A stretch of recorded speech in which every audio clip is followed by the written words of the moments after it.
Today we have discussed the nuclear model. First we have considered nuclear mass. What is the mass of nuclear? Because we know the nucleus contains protons and neutrons. Then the mass of nucleus is equal to Zmp plus Nmn, where Mp and Mn are the mass of protons and neutrons, and Z and N are the number of protons and number of neutrons respectively. It is found that the mass of stable nucleus is capital M, and this stable nucleus mass is less than the total mass of nucleons when they are separated. Hence, the difference in the total mass of the nucleons and the actual mass of the nucleus, that is M, is known as the mass defect. That is, the mass defect equal to Zmp plus Nmn minus M. Therefore, delta M equal to Zmp plus what is N? N equal to A minus Z into Mn minus M, and this delta M is known as the mass defect. What is the binding energy? When the protons and neutrons combine to form a nucleus, the mass that disappear is converted into equivalent amount of energy, that is by using the Einstein mass energy relation, E equal to mc square. That means delta E equal to delta mc square. This energy is the binding energy of the nucleus. Therefore, the binding energy equal to into bracket Zmp plus Nmn minus M into c square, where c is the speed of light. Therefore, binding energy delta E equal to delta M into c square. So, if the binding energy is large, the nucleus is stable, and this binding energy per nucleon varies from element to element. Now let us see the curve, binding energy curve, means the curve between the binding energy per nucleon in MeV versus mass number capital A. Along the x-axis there is a mass number 20, 40, 60, etc. Along the y-axis there is a binding energy per nucleons, means we find the binding energy of all elements per nucleons and which are along the y-axis. Initially, it is observed that the binding energy per nucleon is small for small nuclei. For example, in the curve 1h2, 1h1, the binding energy per nucleon is 1.11 MeV, mega electron volt. The binding energy per nucleon increases rapidly for the nuclei up to mass A equal to 20. Between this, the curve that peaks corresponds to helium 2He4, see the graph, 6C12 carbon, and oxygen 8O16. This peaks indicates that these nuclei are more stable than their neighbors, means helium, carbon and oxygens. The peaks are formed, that peaks indicates the nuclei are more stable. After mass number 20, the curve rises gradually and reaches a maximum value at A equal to 56 for iron Fe, and the maximum value is 8.79 MeV, see in the graph.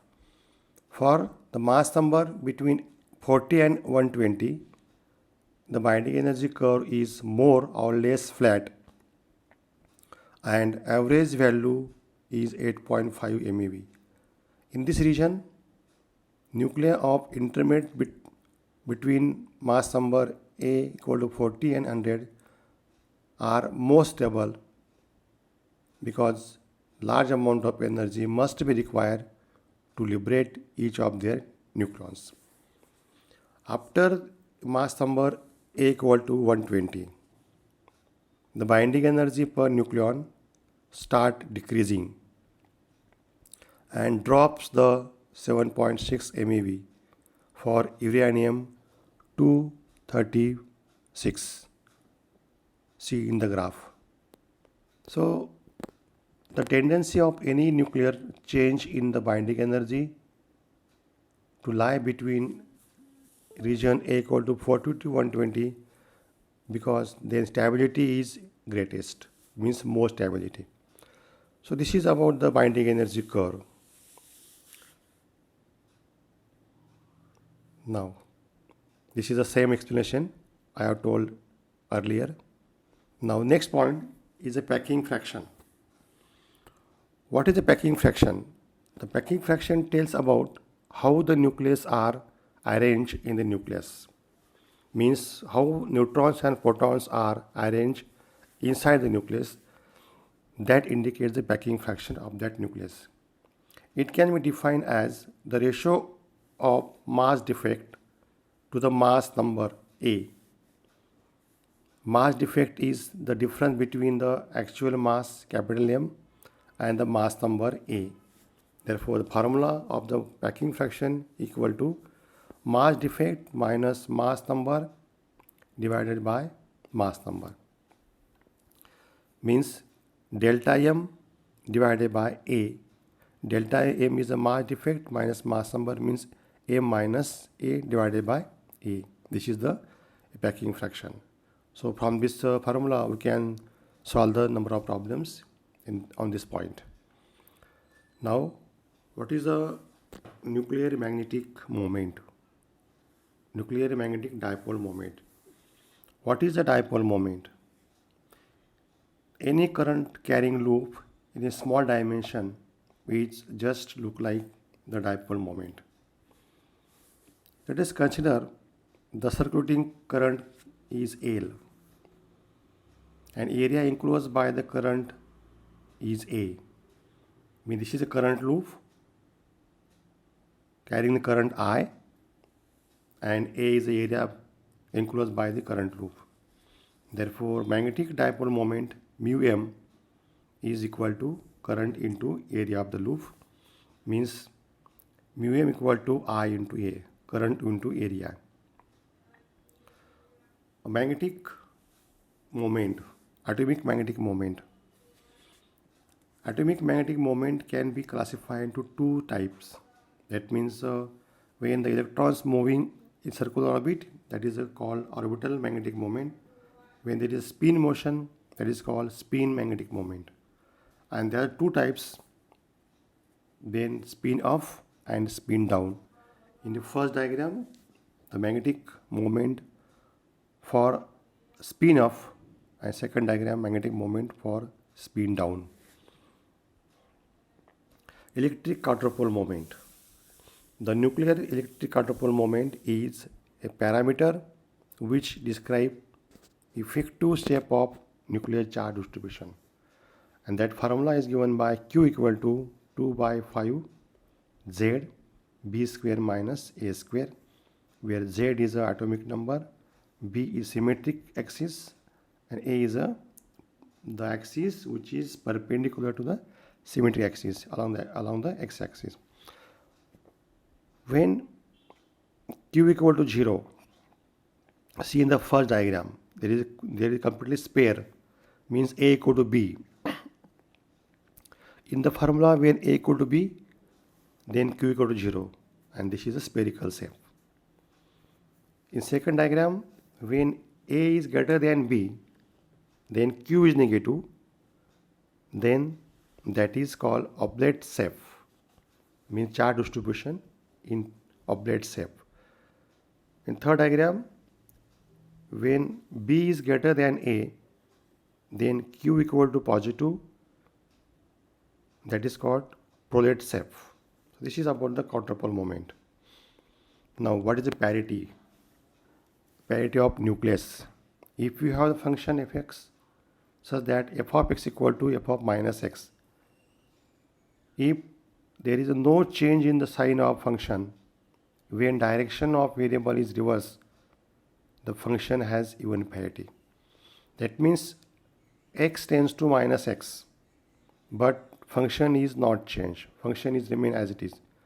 That means f of x equal to f of minus x, then that is a even parity.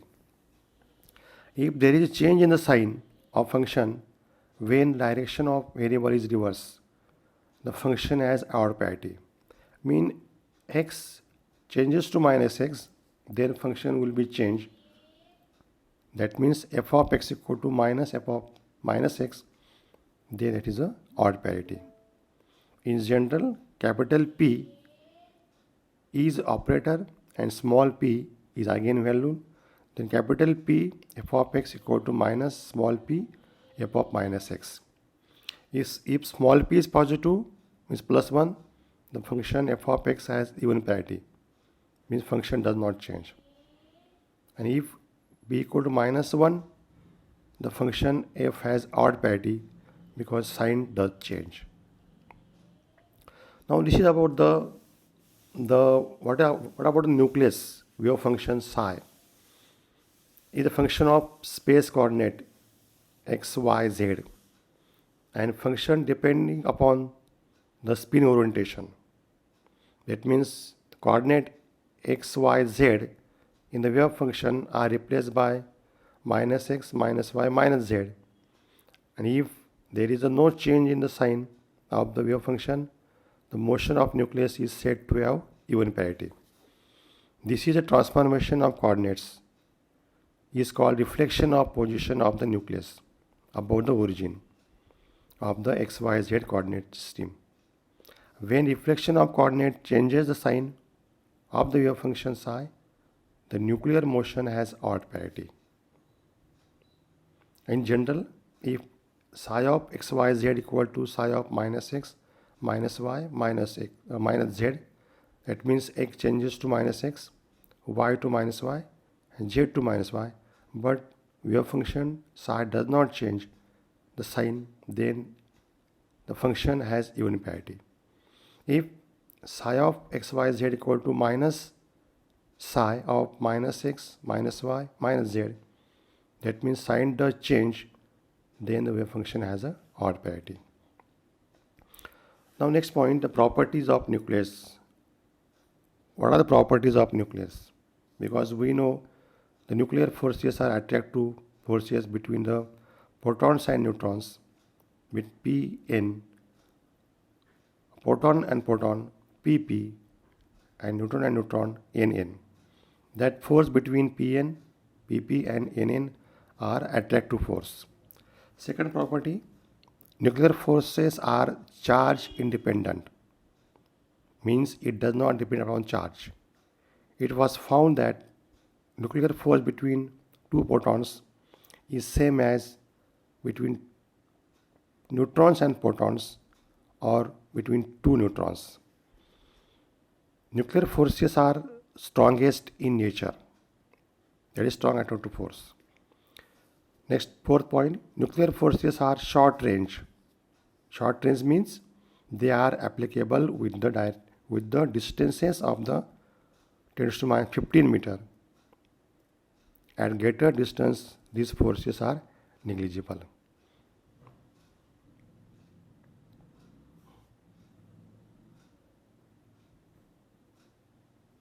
Thank you.